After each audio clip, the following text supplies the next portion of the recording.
Splendid Animation.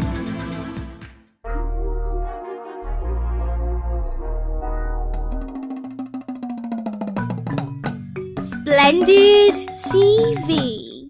Hi, my name is Omotee, but you can call me Omotee. I am single and ready to mingle. Subscribe to this channel to enjoy my single to mingle experiences.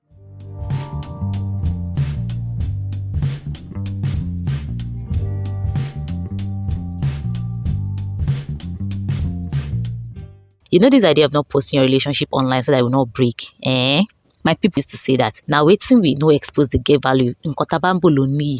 The plan was to keep this minor relationship secret until we were about to marry. Then I'll now shock people with our wedding pictures back to back. You get it? Unfortunately, my sweet Odogu has turned to Odogu bitters. Nothing to hide again. See, if you like, don't post your relationship. The one way go break, go still break. You see, this breakfast thing is a national something. I woke up that morning, took my bath sharply and whistled my way out to where I parked my car. I didn't even have breakfast as I was already 5 minutes late to clocking in. I got downstairs and my car started acting out again. I didn't even bother for mechanic this time around and rather jumped out onto the main road and started flagging that every single vehicle that was passing by, both private and public. I got one after spending like 2 minutes and quickly hopped in. The driver was just shouting, well, change here. Was telling the passengers coming with the exact fare of 150 naira. I said, no problem, and got in. It was time to pay before I realized that all the money with me are single 1,000 naira notes. Wala. That's how one year conductor started to the para from you. Say, me, I'm definitely. I did not hear when he was telling everybody to enter with their change. I said, calm down now. Drop the neck, I'll go and look for change. That's how he said he would join me with other people at the last bus stop. Me that I am late for work already. What sort of low-cost basis is this? Zero kilo by this early morning. I'm an ratio. What do I do now? That's how I heard one silky voice from the back saying, conductor, calm down. Don't shout on a lady. I'll pay for her. Take it out of my money. Oh, Momo, fall.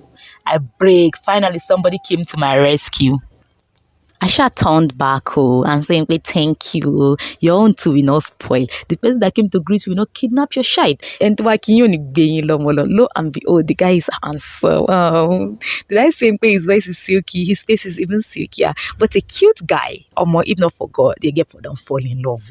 I managed to hold composure and say thank you. To which he replied, don't mention. We got to the last bus stop and everybody alighted. As I was going down, that's when I heard the silky voice again. Excuse me. I turned back and it's the fine boy that paid my tiffy. What does he want again? Maybe I've thanked him. He said, sorry to bother you. I know it's too early for this, but please can I have your contact? I would love to see you again. Wow. On top of the 150 naira you paid, he wants my contact. He said he knew what I was thinking, but it's not like that. He said he just likes my personality and how I kept my cool with the conductor. He said, few people know for this Lagos, and I can see that you're one of them. Please do me the honor of getting to see this gentle soul again. One times 100. My heart melted there and then. As if people know that I have soft spot for handsome guys, I gave him my number sharp, and he promised to reach out. 8 p.m. I was ready to sleep, and that was when I heard grrr. I ran to check my phone and voila, it's an unknown number. I picked it and was greeted by the silkiness of his voice. Oh, more ladies and gentlemen, I nearly fell in love again. For the second time in one day. We got talking and the introductions were made. He told me his name is SAVIOUR and I told him my name is Omotee, but you can call me Omotee for short. I thanked him for saving me from the hands of frustrated Lekki conductors. That night, he informed me, we spoke for more than 2 hours and I had to stop because I must resume work before 8 a.m. the next morning. Before I and my silky boy SAVIOUR hung up, we shall fix the date for the next 2 weeks. From that day on, we spoke at least 2 times a day in the morning before going to work and after I got back from work. I love his vibe and I'm falling for him already. He said he had issues with his car. If not, he wouldn't have met a beautiful soul like me. I told him I equally had issues with my car. That was why I was in the shuttle that morning. We both agreed that it is destiny that has brought us together. Every disappointment is a blessing indeed. Fast forward to Saturday, 2 weeks later, we went on our first date. My Odogu came dressed in a slim-fitted black trouser, a body-hugging black shirt, and rose gold accessories. Baba hopped off the bike. Bike? Sure, this guy has not fixed his car. I thought to myself and shrugged. Well, sure, good things come in small packages sometimes. Aside your kanda, I nearly broke from Pamzin. My babe looks hot. Our date started and we ordered food. Because the restaurant he picked was quite an expensive one and I wanted to save him cost, I told him to do the order. That's so Baba ordered a plate of fried rice and chicken for me, and ordered pounded yam with a foile goosey for himself. He ordered 2 plates of a goofy, 2 plates of roasted pomo, 2 plates of peppered snail, 2 triangular dishes of oremi, and then he closed the order with 2 chilled bottles of chocolate cream vodka. Wow. What a wow. Now, so I screamed from my head, oh shit, chop life gang, to me. I really enjoyed my life. Oh. This is what you call a date. All in all, we spent a total of 250k on a meal. And guess who paid all the bills? Now, the go, of course. Apart from the food, the date was a fantastic one and the vibe was just on point. At the end of my date, my dog wanted to order an Uber for me. Oh, what a gentleman. But I told him I came in my car and I was willing to give him a ride if he doesn't mind. Our second date was quite nice. We went to the fancy restaurant, spent around 200k on food and drink. Baba still pay conveniently. Baba, oh, Garatoni. There's no doubt this guy is loaded. He's just playing it low. As in, he practically knows all the exotic restaurants on the island. Plus, he has taste for classy things. One Saturday, my savior called me and told me to borrow him my car, that he has an urgent meeting with some Oyinbo clients in the hotel and suite. He said he has been pursuing the contract for some months now. He needs to do his financial presentation and he needs to appear like someone that can handle millions of naira contracts. You see, that's why it's not good to jump to conclusion though. He said he will get married once he finishes the product. In fact, we'll have our honeymoon in the Bahamas. I said, don't worry, me. I got you. I gave him money to get better Italian suit and shoe. But Adogo needs to look like he can handle millions. You get it? I took my car to the car wash, made sure they washed it in and out. I also made sure the mechanic serviced it before the D-Day.